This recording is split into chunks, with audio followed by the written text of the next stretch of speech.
Now this lens over here has been around for almost 28 years since it was released in the 1990s.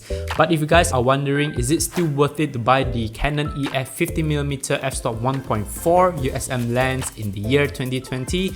Let's find out after the intro.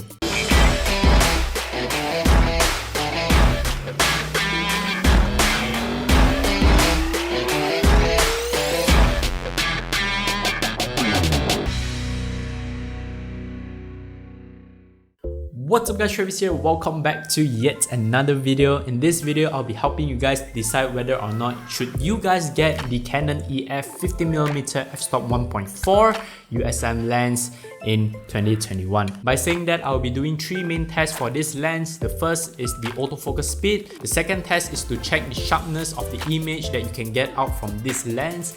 And the third test will be showing you guys how does the bokeh looks like from this lens.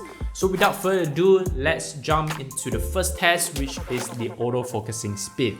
Now this lens is using the ultrasonic model for its focusing system. As you can see over here, the autofocusing speed is quite snappy. It snaps to the object quite fast, and it is also quite silent as well compared to the STM version. So I could say that the autofocusing speed on this lens have no issues if you guys are shooting cars driving by or sports and stuff like that. I could probably bet that there's no issue with this lens. Now let's move on to the sharpness of the image that you can get out from this lens. Let's move on to some of the portrait shots that I've shot with this lens. Now this photo over here is shot on f1.4. As you can see, the blurriness of the background that you can get from the f1.4 is quite nice, quite blurry. It separates out the object from the background. And now let's try to zoom into the eye because that is where I focus on.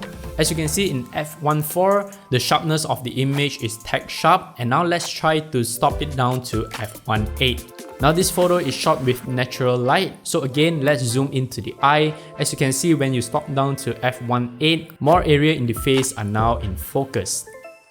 Alright, so now let's stop down to f4. As you can see over here, the subject is in focus and it's very sharp.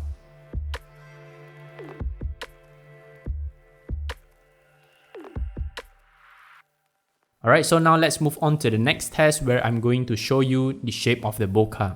Now this photo over here is shot at f1.4. As you can see, the bokeh is quite big. It's looking very beautiful. And now let's stop it down to f1.8. As you can see, the bokeh turned into octagon shape. Because this lens is using 8 aperture blades, so definitely you will see those octagon shape in your bokeh. Alright, so now let's move on to f4. And slowly the bokeh fade away. And now let's go to extreme, f8, and this is f22. Now let's zoom in a little bit and focus on the lights. As you can see, now the bokeh turned into a star-like shape. So if you guys are shooting street photography at night, this is how your street lights will look like at f22. Alright, so let me quickly jump back to the previous photo that I've shot in f1.4. As you can see, the subject over here, let me zoom in a little bit. As you can see over here, it's not very sharp. I'm not sure why. I noticed this issue when I'm using autofocus in this lens. It didn't really hit the focus and it's a little bit soft. Alright, let's go to f1.8. As you can see, it improved a little bit more. f4 definitely improved a lot, and f8 is completely gone, and f22. Alright, so the final thoughts of the Canon EF 50mm f/1.4 USM lens is that if you guys are shooting under low light situation like weddings, nighttime photography, street photography and stuff like that, you really need those aperture to open up widely. You can definitely purchase this lens. But if you guys are not shooting under low light conditions, I'll definitely recommend you guys to pick up the Canon EF 1.8 STM version because it's much more cheaper. And the performance wise on the f1.8 version is almost similar as the f1.4 version. So that's it for me today. I hope you like this review. Hit the like button if you like this video. Subscribe to my YouTube channel if you haven't already. Ring that notification bell so each time I upload a video, you will get notified. And as always, I'll see you guys in my next video. Bye.